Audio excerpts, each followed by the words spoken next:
محترم ناظرین، السلام علیکم ورحمۃ اللہ وبرکاتہ۔ میں جلدی جلدی ہاتھ چلا رہا تھا کیونکہ آج لوگوں کا رش بہت زیادہ تھا۔ ایمرجنسی میں معمول سے زیادہ مریض لائے گئے۔ صبح سے تیسری بار میں پوچھا لگا چکا۔ یہ ہاسپٹل ایک ٹرسٹ کے ساتھ کام کر رہا تھا جہاں پر ضرورت مند مریضوں کا علاج کم پیسوں میں اور کبھی کبھی مفت بھی کر دیا جاتا تھا۔ میرا نام ساجد ہے اور لوگ مجھے چوڑا کہتے ہیں۔ پہلے پہل مجھے اس بات کا بڑا دکھ ہوتا تھا، لیکن اب میں اس سب کا عادی ہو چکا ہوں، کیونکہ ہمارے ملک میں یہ عام ہے کہ کسی کو بھی اس کام کے حوالے سے ذلیل و رسوا کر دو۔ یہ نہیں سوچتے کہ اگلا انسان محنت مزدوری کر کے حق حلال کی روزی روٹی کما رہا ہے، کوئی غلط حرکت نہیں کر رہا۔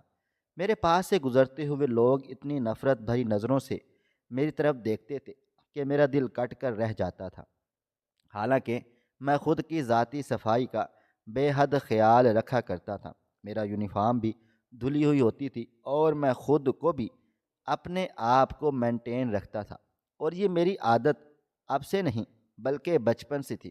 میرا صفائی کرنے والوں کے گھر میں پیدا ہونا میرا اپنا قصور تو نہیں تھا بلکہ اللہ تعالیٰ کی مرضی تھی، اور میں اس چیز کو چاہ کر بھی بدل نہیں سکتا تھا، اور نہ ہی میرے پاس اتنی دھن دولت ہے کہ میں اپنی پہچان چھپا لوں۔ میں اس ہاسپٹل میں 12 گھنٹے ڈیوٹی کرنے کے بعد جب کبھی پارٹ ٹائم کام کی تلاش کرتا ہوں تو لوگ مجھے معمولی سے کام کاج پر رکھنے سے بھی انکار کر دیتے ہیں۔ وہ تو بھلا ہو ڈاکٹر حمزہ کا، جو مجھے اپنے گھر میں بھی کام کاج پر رکھا ہوا ہے، اور ان کی بیگم صاحبہ میری بڑی عزت کرتی ہیں۔ میں اپنے ماضی کے خیالوں میں ڈوبا ہوا تھا کہ میرے برابر سے نکل کر ایک لڑکا اپنی زخمی ماں کو لے کر فوراً ایمرجنسی کی طرف بھاگا تھا۔ میں نے پانی کی بالٹی اٹھائی اور جیسے ہی باہر جانے لگا، اچانک میری نظر اس لڑکے کے چہرے پر پڑ گئی۔ میں حیران و پریشان رہ گیا۔ اگر مجھ کو نظر کا دھوکہ نہیں ہوا تھا تو وہ صوفی صاحب کا بیٹا شہیر تھا، جو 8ویں کلاس تک میرا کلاس فیلو رہا، اور بعد میں اپنے حالات کی وجہ سے ابا جان کا کام کرنے لگا، اور وہ لوگ پڑھ لکھ کر آگے کو نکل گئے تھے۔ میری کچھ اچھی یادیں تو نہیں جڑی تھیں میرے کلاس فیلوز کے ساتھ، لیکن میں انسانیت کی وجہ سے فوراً اس کی طرف مڑا۔ ارادہ یہی تھا کہ پوچھ سکوں کہ کس کا ایکسیڈنٹ ہوا ہے، لیکن جیسے ہی میں نے جا کر شہیر کے کندھے پر ہاتھ رکھا، اس نے پیچھے مڑ کر میری طرف دیکھا اور میرے ہاتھ میں موجود بالٹی کی طرف دیکھا تو اس نے مجھے بے اختیار دھکا دے دیا، اور اس کے منہ سے نہایت گندے الفاظ میرے لیے نکلے تھے۔ دور ہو کے کھڑا ہو مجھ سے، چوڑا کہیں کا، تیری ہمت کیسے ہوئی میرے کندھے پر ہاتھ رکھنے کی؟ کیسا ہاسپٹل ہے؟ یہاں پر ایسے لوگوں کو ملازمت پر رکھا جاتا ہے جو اپنی حیثیت بھول کر پیشنٹ کے ساتھ فری ہونے کی کوشش کرتے ہیں۔ میری آنکھوں میں پانی آ گیا تھا۔ قریب کھڑے ہوئے لوگ بھی میری طرف متوجہ ہو گئے تھے، تو میں اپنے دونوں ہاتھ جوڑتا ہوا اپنی بالٹی اٹھا کر پیچھے کو ہٹ گیا تھا۔ نرس کو شہیر کے یہ الفاظ سخت برے لگے تھے کیونکہ پورا ہاسپٹل مجھے جانتا تھا۔ میں نے دل ہی دل میں کہا کہ شہیر اب تک نہیں بدلا، اور وہاں سے چلا گیا۔ میرا دل بھی نہیں کیا کہ میں یہ دیکھ سکوں کہ اس کے ساتھ زخمی حالت میں کون آیا ہوا ہے۔ تھوڑی دیر کے بعد جب میں ہاتھ دھو کر ڈاکٹر حمزہ کے گھر سے آیا ہوا ٹفن ان کے آفس میں رکھنے جا رہا تھا تو میں نے شہیر کو فون پر لوگوں کی منت سماجت کرتے ہوئے سنا کہ وہ کسی سے او نیگیٹو بلڈ کی مانگ کر رہا تھا، اور اس کی ماں کا بری طرح ایکسیڈنٹ ہوا تھا اور ڈاکٹروں نے فوراً بلڈ ارینج کرنے کا کہا تھا۔ میرا دل ایک دم لرز کر رہ گیا، مگر میں مجبور تھا۔ میں شہیر کے سامنے جا کر اسے یہ نہیں کہہ سکتا تھا کہ میں اس کی ماں کو خون دے سکتا ہوں۔ میں دل پر پتھر رکھ کر ڈاکٹر صاحب کے کمرے میں چلا گیا تھا۔ ابھی میں ڈاکٹر صاحب کے سامنے ان کا کھانا لگا ہی رہا تھا کہ اچانک زور زبردستی ریسیپشن پر بیٹھی ہوئی لڑکی کے روکنے کے باوجود شہیر کمرے میں گھس گیا اور ڈاکٹر صاحب کی منت سماجت کرنے لگا۔ پلیز ڈاکٹر صاحب، اگر کوئی بھی ڈونر ہے تو مجھے اس کا نمبر دے دیں، میں مہنگی سے مہنگی قیمت دے کر بھی اپنی ماں کے لیے خون کا انتظام کروا دوں گا۔ میری ماں کو کچھ ہونا نہیں چاہیے۔ میں نے ہر جگہ فون کر لیا ہے، کوئی بھی دینے پر راضی نہیں ہے۔ ڈاکٹر صاحب نے مجھے اشارہ کیا اور میں نے ٹفن واپس بند کر دیا۔ پھر مسکراتے ہوئے کہنے لگا، بیٹا اتنا پریشان ہونے کی ضرورت نہیں ہے، اللہ تعالیٰ کا لاکھ لاکھ شکر ہے، ڈونر اسی ہاسپٹل میں موجود ہے۔ میں تو اس بات پر حیران ہوں کہ اب تک وہ آپ تک پہنچا کیوں نہیں۔ میں سمجھ گیا تھا کہ ڈاکٹر صاحب کس کی بات کر رہے ہیں۔ شہین نے ایک دم چونک کر ڈاکٹر صاحب کی طرف دیکھا اور کہا، کون ڈونر ہے؟ ایسا ڈاکٹر صاحب جو ہاسپٹل میں ہی موجود ہے۔ ڈاکٹر صاحب نے مسکرا کر میری طرف اشارہ کیا اور کہا کہ یہ رہا ڈونر، ہمارا بھائی ساجد۔ شہیر ایسے اچھل کر پڑا جیسے اس کو کرنٹ سا لگ گیا ہو۔ اس کے چہرے پر اب بھی ناگواری کے تاثرات تھے۔ جیسے ہی اس نے مجھے غور سے دیکھا اور میرے نام پر غور کیا تو اچانک اس کی نظروں میں نے شناسائی کی لہر محسوس کی۔ شاید کہ اس کو یاد آ گیا تھا کہ میں وہی ساجد ہوں جو اس کا کلاس فیلو تھا۔ اس نے ڈاکٹر کی طرف الجھے ہوئے انداز سے دیکھ کر کہا کہ اس سے بلڈ لے کر اپنی والدہ کو دوں میں؟ آپ جانتے بھی ہیں یہ کون ہے، یہ خاندانی خاک روب ہے، لوگوں کی غلاظت صاف کرتا تھا اس کا باپ، اور اب یہ بھی وہی کام کاج کر رہا ہے۔ ہم لوگ سید ہیں، ایسے کم نسل لوگوں کا خون لے لیں گے؟ شہیر کے لہجے میں اتنی کاٹ تھی کہ مجھے اپنا آپ اس دنیا میں بالکل بے وقت سا محسوس ہوا تھا۔ ڈاکٹر صاحب کا چہرہ شہیر کی بات سن کر لال سرخ ہو چکا تھا اور وہ اپنا ہاتھ غصے سے میز پر مار کر کھڑے ہو گئے اور کہنے لگے، مجھے تو لگتا تھا کہ تم پڑھے لکھے ہو، مگر تمہاری باتیں سن کر لگتا ہے کہ تمہارے اندر تو جہالت کوٹ کوٹ کر بھری پڑی ہے۔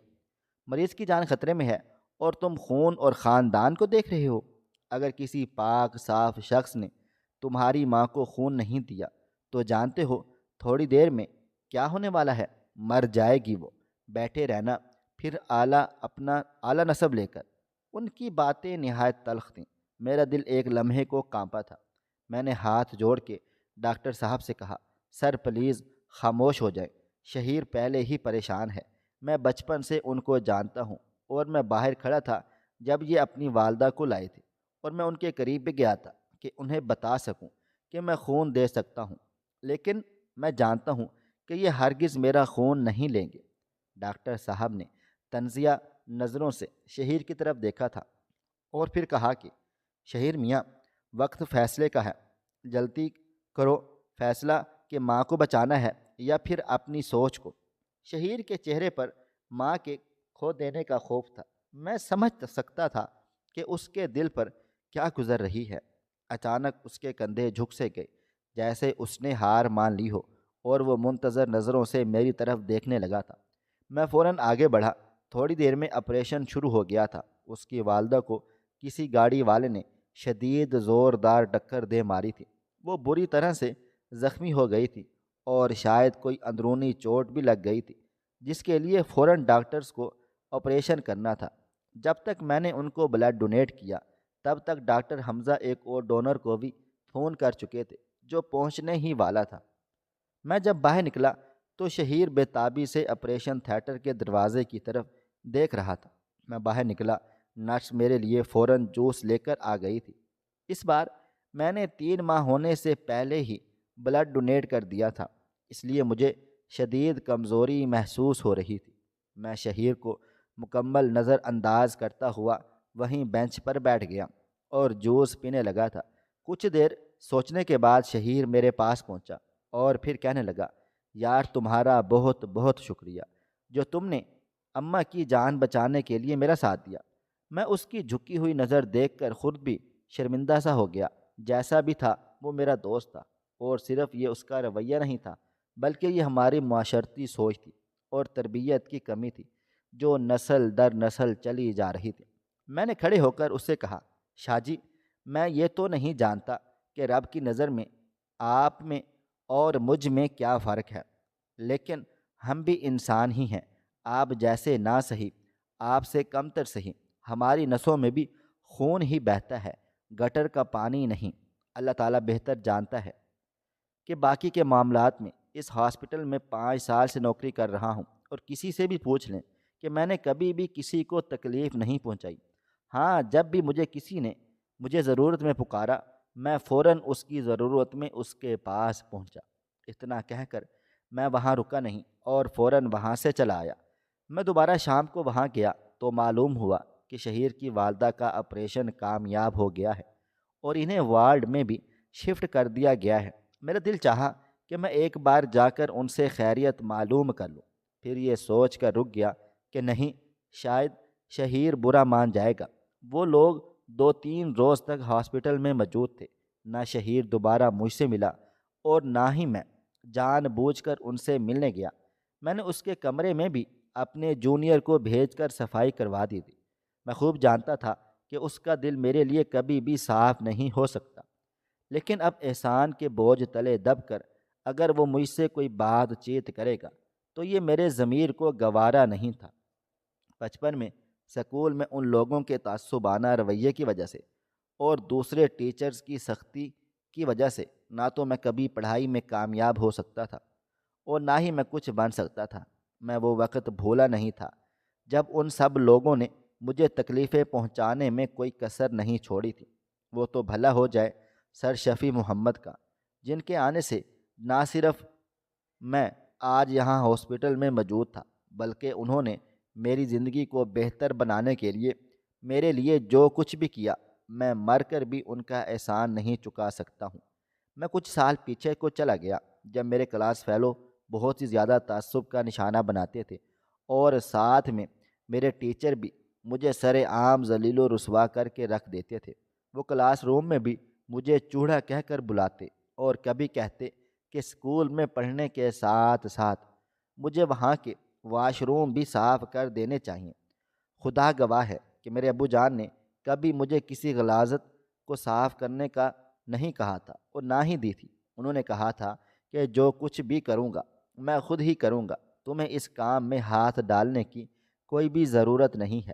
محلے والوں کی نظر میں ہم چوڑے تھے، پلید تھے اور کوئی بھی ہمارے ساتھ بات چیت کرنے کے لیے تیار ہی نہیں تھا۔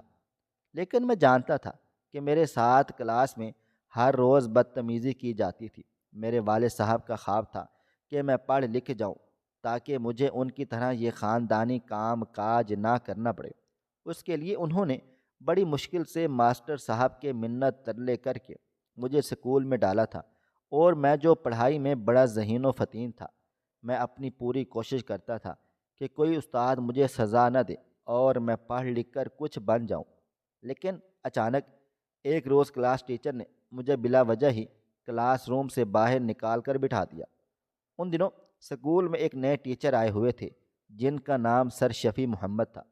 وہ میرے ساتھ بڑے شفقت پیار سے پیش آتے تھے، تو باقی کے ٹیچرز انہیں بھی یہی کہتے تھے کہ وہ بلا وجہ میری سائیڈ نہ لیں، اور میری وجہ سے باقی بچوں کو مسئلہ مسائل ہوتے ہیں، اور ان کے والدین اس بات سے خوش بالکل بھی نہیں ہیں میں ان کے ساتھ ایک ہی کلاس میں پڑھوں۔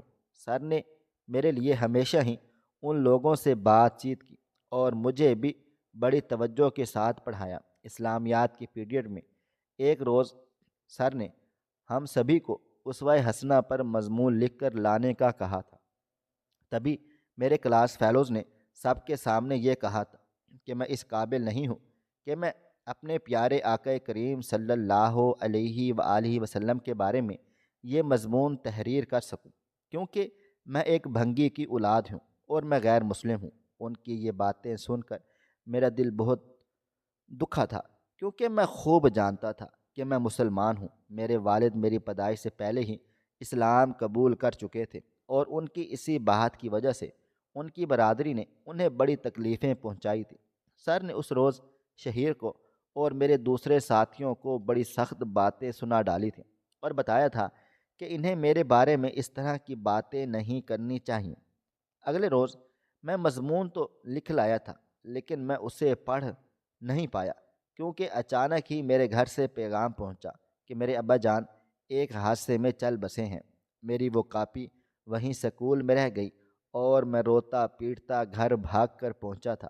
ماسٹر شفیع محمد کی وجہ سے ہی ابا جان کی نماز جنازہ ہوئی اور انہیں بھی مسلم قبرستان میں دفن کر دیا گیا تھا۔ بعد میں انہوں نے بڑی کوشش کی کہ میں کسی طرح دوبارہ سکول آ جاؤں، لیکن میرا دل بہت بری طرح سے ٹوٹ چکا تھا۔ گھر میں چھوٹی بہن اور بھائی بھی تھا۔ کمانے والے کا انتقال ہو گیا تو میں ابا کی جگہ ہی جھاڑو پونچھا لگانے لگا تھا۔ بچے ہوئے وقت میں میں چھوٹا موٹا کام کاج ڈھونڈتا، کبھی مزدوری مل جاتی، کبھی نہ ملتی۔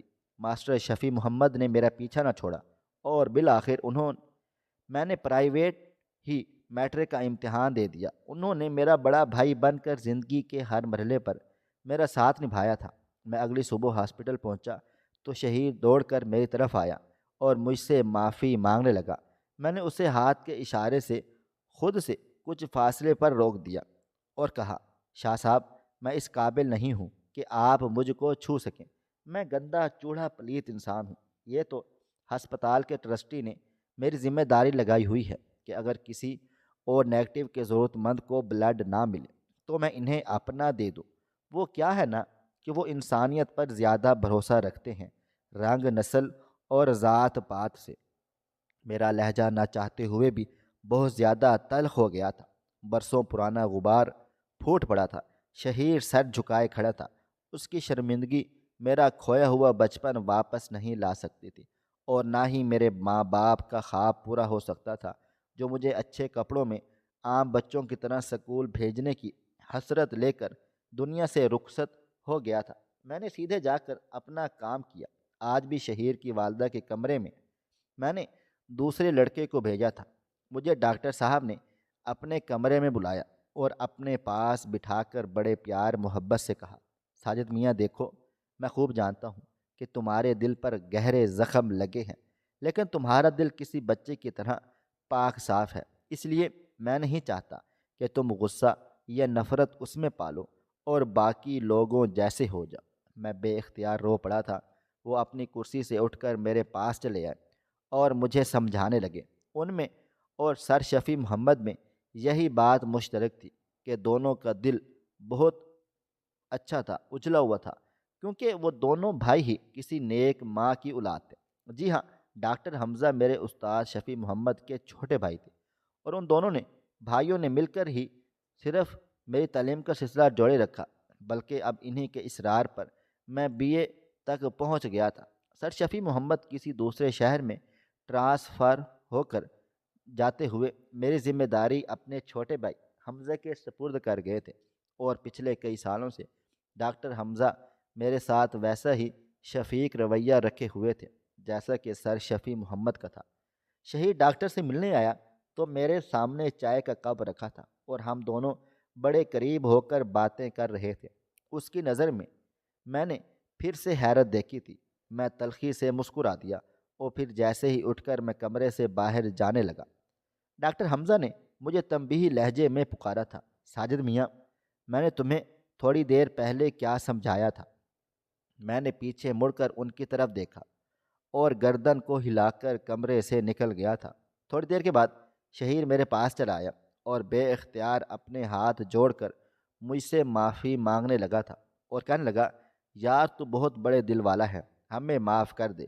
ہماری غلطی اتنی نہیں ہے جتنی ہماری تربیت میں یہ چیزیں شامل ہی نہیں کی کہ انسانیت سب سے بڑا مذہب ہے۔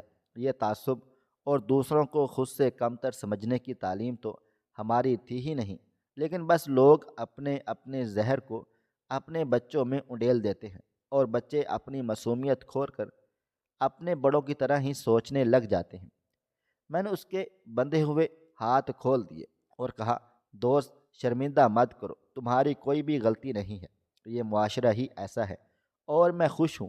اگر میں تعلیم جاری نہیں رکھ سکا تو بھی سر نے میرا بہت بڑا ساتھ دیا۔ اگر میں سکول جاتا رہتا تو میرے خاندان والوں کو فاقے کرنے پڑتے۔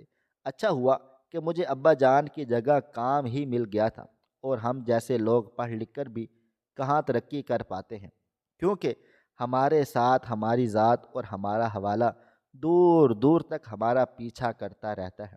وہ بھی اداسی سے مسکرا دیا اور کہنے لگا، یار، تجھے کبھی بھی کسی مدد کی ضرورت ہو تو مجھے ضرور کہنا، مجھے اپنے بھائی کی مدد کر کے بڑی خوشی ہوگی۔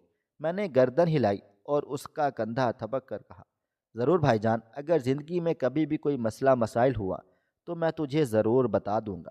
3-4 دن ہسپتال میں رہنے کے بعد وہ لوگ چلے گئے تھے۔ میں نے فیصلہ کیا کہ اب مجھے یہ شہر چھوڑ دینا چاہیے، تاکہ میری پہچان میرا پیچھا چھوڑ دی۔ میں نے جب سر شفیع محمد سے رات کو فون پر رابطہ کیا تو وہ میرا یہ فیصلہ سن کر بڑے خوش ہوئے اور کہنے لگے، بیٹا میں بھی کافی عرصے سے سوچتا تھا، لیکن پھر یہ سوچتا ہوں کہ کہیں تو میری اس بات کو غلط مطلب نہ دے دے، اور تو ایسا کر کہ گھر والوں کو بھی اپنے ساتھ ہی لے جا۔ وہ دیر تک مجھ سے بات چیت کرتے رہے اور میرے مستقبل کے بارے میں مجھے سمجھاتے رہے تھے۔ ایک ہفتے کے بعد ہم لوگ اپنا شہر چھوڑ کر لاہور چلے گئے۔ یہاں پر میری رہائش کا سارا انتظام سر شفیع محمد نے اپنے سالے سے کہہ کر کروا دیا تھا۔ میرا چھوٹا بھائی بھی پڑھ لکھ رہا تھا اور میرا خواب تھا کہ جو میں نہیں کر پایا میرا بھائی کر لے۔ یہاں پر میں نے اپنی امی جان کو گھر میں بچوں کے کھلونے اور ریڈی میڈ کپڑے رکھ کر دے دیے کہ تھوڑا بہت وہ بھی اپنا خرچ پورا کر سکیں، اور خود میں نے ایک فارمیسی میں کمپاؤنڈر کی جاب کر لی۔ یہ کورس میں بہت عرصے پہلے ہی کر چکا تھا، لیکن اپنے شہر میں اس وجہ سے کہیں بھی کمپاؤنڈری نہیں کی کہ لوگ ہرگز یہ پسند نہیں کریں گے کہ ان کو انجیکشن اور ڈرپ لگانے والا ایک چوڑا اور بھنگی ہے۔ میری یہ عادت رہی تھی کہ میں ہر ایک سے اخلاق سے پیش آتا تھا، تو جلد ہی یہاں پر اپنا ایک اچھا نام بنا لیا۔ میرا بھائی پڑھائی میں بہت زیادہ ذہین تھا، اس لیے کچھ لوگوں کے ذاتی تعاون اور کچھ وظیفوں کی وجہ سے وہ ہمیشہ اچھے سکولوں میں پڑھتا رہا اور دیکھتے ہی دیکھتے کیڈٹ کالج پہنچ گیا تھا۔ میرا خواب اب بالکل سامنے تھا۔ میں اپنے خدا کا لاکھ لاکھ شکر ادا کرتا تھا کہ اس نے میری زندگی میں کچھ اچھے لوگ بھیج کر مجھے خود پر یقین مضبوط عطا کیا۔ یہ بات بالکل سچ ہے کہ کسی بھی مذہب کی تعلیم حاصل کرنے کے لیے اس کا عملی نمونہ پیش کرنے والے کو ہی دیکھا جاتا ہے۔ جیسے مجھے کچھ لوگ ملے جنہوں نے مجھے بتایا کہ اسلام امن کا مذہب ہے اور یہاں پر کوئی کسی سے افضل نہیں اور کوئی کسی سے کمتر نہیں، سبھی کو برابر کے حقوق حاصل ہیں۔ ہاں، فرق ہے تو تقوی اور پرہیزگاری کا فرق ہے۔ میری ماں بڑی سادہ عورت تھی اور اس کی صبح کا آغاز ہی قرآن پاک کی تلاوت سے ہوتا تھا۔ میری ماں اور بہن بھی نماز کی پابند تھی اور بھائی جان بھی۔ میں خدا کا بڑا شکر ادا کرتا تھا۔ دیکھتے ہی دیکھتے میرے بھائی جان نے کمیشن پاس کر لیا اور وہ کیپٹن بن کر جب پاس آؤٹ ہوا، اس روز مجھے لگا کہ میرا سینہ فخر سے چوڑا ہو گیا ہے۔ میرے استاد محترم اور ڈاکٹر حمزہ دونوں ہی اس دن بطور خاص سکندر کی پاسنگ آؤٹ تقریب میں شامل تھے۔ میری بہن کا رشتہ بھی ان دونوں بھائیوں نے اپنی کوششوں سے ایک اچھے اور پڑھے لکھے نوجوانوں کے ساتھ کر دیا تھا۔ میری بہن اپنے گھر میں سب سے بڑی خوش اور مطمئن تھی۔ مجھے پر ان لوگوں کے اتنے احسانات تھے جن کا بدلہ میں کبھی بھی نہیں چکا پاتا اور نہ ہی میں چکانا چاہتا تھا۔ ایک روز یوں ہی اچانک اخبار میں ایک اشتہار پر میری نظر پڑ گئی۔ کویت میں کمپاؤنڈری سٹاف کی اشد ضرورت تھی۔ میں نے ایک لمحے کے لیے کچھ سوچا اور پھر آن لائن اپلائی کر دیا تھا۔ خدا کی بڑی مہربانی ہو گئی کہ میں سلیکٹ ہو گیا۔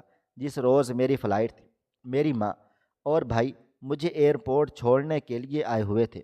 سر شفیع محمد بھی اس دن بڑے خوش تھے۔ ان کی محنت ہی سے میں نے اپنی تعلیم جاری رکھی تھی اور ساتھ ہی مجھ کو انگلش زبان میں بھی مہارت حاصل ہو گئی تھی۔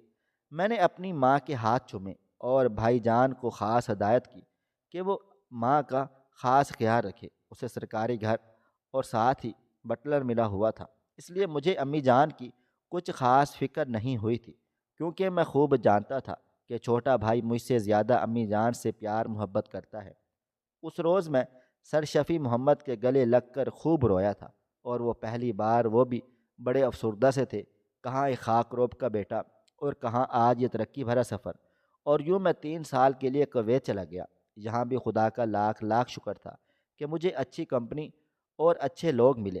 میں دن رات دل لگا کر محنت مشقت کر رہا تھا تاکہ جب پاکستان لوٹوں تو کوئی بھی میرے ماضی کے حوالے سے مجھے نہ پہچانے، بلکہ میں پاکستان جا کر اپنے لوگوں کی خدمت کر سکوں۔ یہیں پر میری ملاقات ایک ملیشین لڑکی سے ہوئی جس کا نام نور فاطمہ تھا۔ وہ نماز روزے کی اس قدر پابند تھی کہ اسے دیکھ کر پہلی ہی نظر میں میرے دل میں یہ شدید خواہش جاگ اٹھی کہ کاش یہ میری ہم سفر بن جائے، اور شاید وہ وقت قبولیت کا وقت تھا۔ ہم لوگ ساتھ میں کام کاج کیا کرتے تھے تو ایک دوسرے سے اپنے بارے میں بہت کچھ شیئر بھی کرتے رہتے تھے۔ میں نے ایک روز ہمت حوصلہ کر کے اسے اپنے دل کی بات کہہ دی تو وہ کچھ خاموش ہو گئی، اور پھر جاتے جاتے مجھے کہنے لگی کہ وہ اپنی والدہ سے بات چیت کر کے مجھے اس کا جواب دے دے گی، کیونکہ وہ شادی اپنے والدین کی پسند سے ہی کرنا چاہتی تھی۔ مجھے اب کویت میں 1.5 سال ہونے والا تھا۔ نور فاطمہ کے والدین نے پہلے مجھ پر ویڈیو کال پر دیکھا اور پھر مجھے ملائیشیا بلا لیا تھا۔ ہم دونوں جب وہاں پہنچے تو مجھے یہ دیکھ کر بہت اچھا لگا کہ ان کا ماحول اور وہ سبھی گھر والے بڑے سیدھے سادہ سے لوگ ہیں، اور نور فاطمہ ان کی بڑی پیاری سی بیٹی ہے۔ جب رات کو کھانے کے بعد نور فاطمہ کے والدین نے مجھے بٹھا کر مجھ سے میرے خاندان والوں کے بارے میں پوچھا تو ایک لمحے کے لیے میرے دل میں خیال اٹھا تھا کہ میں انہیں اپنی اصلیت کے بارے میں نہ بتاؤں، لیکن پھر مجھے خیال آ گیا کہ یہ ساری زندگی کا سودا ہے، اس میں جھوٹ بول کر کامیابی حاصل کرنے کا کوئی بھی فائدہ نہیں ہے۔ سو میں نے انہیں اپنے حالات اور اپنے خاندان اور اپنے بارے میں سب کچھ ایک ایک چیز بالکل سچ بتا ڈالی تھی۔ فاطمہ کے والدین یہ سن کر بڑے خوش ہو گئے کہ ہم پیدائشی مسلمان نہیں ہیں، بلکہ میرے والد محترم نے اسلام سے متاثر ہو کر اسلام قبول کیا، اور ان کی پوری فیملی اب اسلام پر بڑی سختی سے کاربند ہے، اور وہ ایک اچھی مسلمان فیملی ہے۔ میں جو اپنے دل میں ڈھیروں وسوسے لے کر وہاں چلا گیا تھا، ان کے اخلاق نے ایک ہی پل میں میرا دل جیت لیا، اور میں نے اپنی ماں کو بتایا۔ وہ بڑی خوش ہو گئی۔ میرے بھائی جان نے مجھے کہا، اس نیک کام میں دیر نہ کرو اور فوراً سے شادی کر لو۔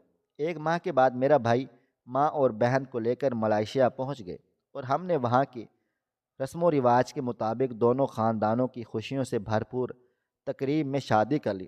میرے بھائی سے مل کر نور فاطمہ کے گھر والے بہت زیادہ خوش ہو گئے تھے، یہ جان کر کہ میں نے محنت مشقت کر کے اسے اس مقام تک پہنچا دیا ہے، اور ساتھ ہی سکندر کی طبیعت میں جو سادگی اور انکسار تھا، اس نے سب کے دل جیت لیے تھے۔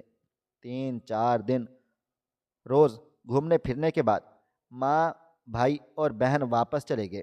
میں اور فاطمہ واپس اپنی اپنی ڈیوٹیوں پر کویت چلے گئے تھے۔ اللہ پاک نے ہم سب پر بڑا احسان کیا تھا۔ ہماری زندگی بے حد سکون سے گزر رہی تھی۔ جیسے جیسے وقت گزر رہا تھا، میں واپس پاکستان لوٹنے کی سوچ رہا تھا، اور نور فاطمہ بھی یہی چاہتی تھی کہ اگر میں پاکستان میں رہ کر مطمئن ہوں تو ضرور اپنے ملک لوٹ جاؤں۔ میں اور نور فاطمہ اپنا کانٹریکٹ پورا کر چکے تھے۔ ہم لوگ پاکستان پہنچے اور ایک نسبتاً چھوٹے شہر میں ایک ایسا کلینک بنا لیا جہاں پر غریب اور نادار لوگوں کا علاج 24 گھنٹے برائے نام فیس پر کیا جاتا تھا۔ ہم نے 2 ڈاکٹر اس کلینک پر رکھے تھے۔ علاقے کے لوگ ہم سے بڑا خوش تھے اور ہمیں ڈھیروں دعائیں دیتے تھے، اور ان کی دعائیں مجھے بے حد سکون دیتی۔ بیرون ملک سے بھی میرے پاس میرے دوست اکثر اپنے عطیہ کی رقم بھیج دیا کرتے تھے، اور یوں میں اور نور فاطمہ کلینک کو بڑے آرام سکون سے چلا رہے تھے۔ ایک روز میرے پاس ایک غریب اور نادار مریض آیا جس کو اس کے بیٹوں نے گھر سے نکال دیا تھا۔ وہ بوڑھا شخص کینسر کا مریض تھا۔ میری نظر اس کے چہرے پر جیسے ہی پڑی، میں کئی برس پیچھے کو چلا گیا تھا۔ یہ میرے کلاس ٹیچر تھے جو بار بار پرنسپل صاحب کے پاس جا کر یہ کہتے تھے کہ وہ ایک چوڑے مسلی کے بیٹے کو اپنے بچوں کے ساتھ پڑھاتے ہیں تو ان کے والدین ناراض ہو جاتے ہیں، اور بار بار کوشش کرتے تھے کہ میرا نام سکول سے خارج کر دیا جائے۔ میرا دل بہت زیادہ اداس ہو گیا تھا۔ انہیں اس حالت میں دیکھ کر اللہ تعالیٰ کے فضل و کرم سے اور کچھ بیرون ملک مقیم دوستوں کی مدد سے میں نے انہیں علاج کے لیے بیرون ملک ہی لے کر چلا گیا، اور وہاں وہ مکمل طور پر صحت مند بھی ہو گئے تھے۔ جب ہم لوگ پاکستان واپس پہنچے تو میں نے ان کے بچوں سے رابطہ کیا، لیکن وہ انہیں اپنے ساتھ رکھنے پر رضامند نہیں تھے، اس لیے میں انہیں اپنے ساتھ ہی لے آیا تھا۔ جب میرے گھر میں داخل ہوتے ہی ان کی نظر میرے ابا جان کی تصویر پر پڑی تو وہ ایک دم ٹھٹک کر رہ گئے تھے۔ ان کے بوڑھے ہونٹ لرز رہے تھے۔ برسوں پہلے کی گئی ناانصافیاں شاید انہیں یاد تھیں۔ انہوں نے غور سے میرے چہرے کی طرف دیکھا اور مجھے پکارا تھا، تم وہی ساجد ہو جسے میں ہر روز کلاس سے باہر نکال دیتا تھا؟ میں نے مسکرا کر ان کا ہاتھ پکڑا اور انہیں صوفے پر بٹھا دیا۔ جی استاد محترم صاحب، میں بالکل وہی ساجد ہوں، وہی مسلح چوڑا۔ وہ میری آخری بات سن کر رونے لگ گئے اور میرے سامنے اپنے ہاتھ جوڑ ڈالے تھے۔ میں نے فوراً سے ان کے ہاتھ کھول دیے اور کہا کہ استاد بھی روحانی والد ہوتا ہے، مجھے شرمندہ مت کریں۔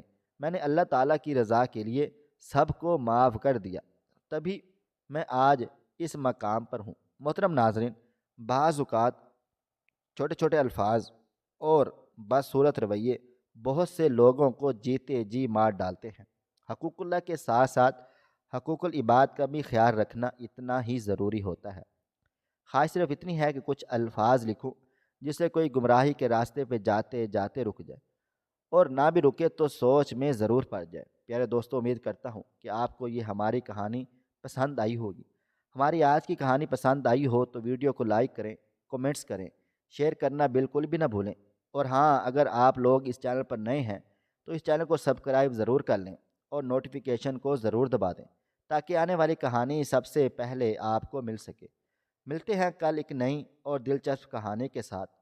اللہ حافظ۔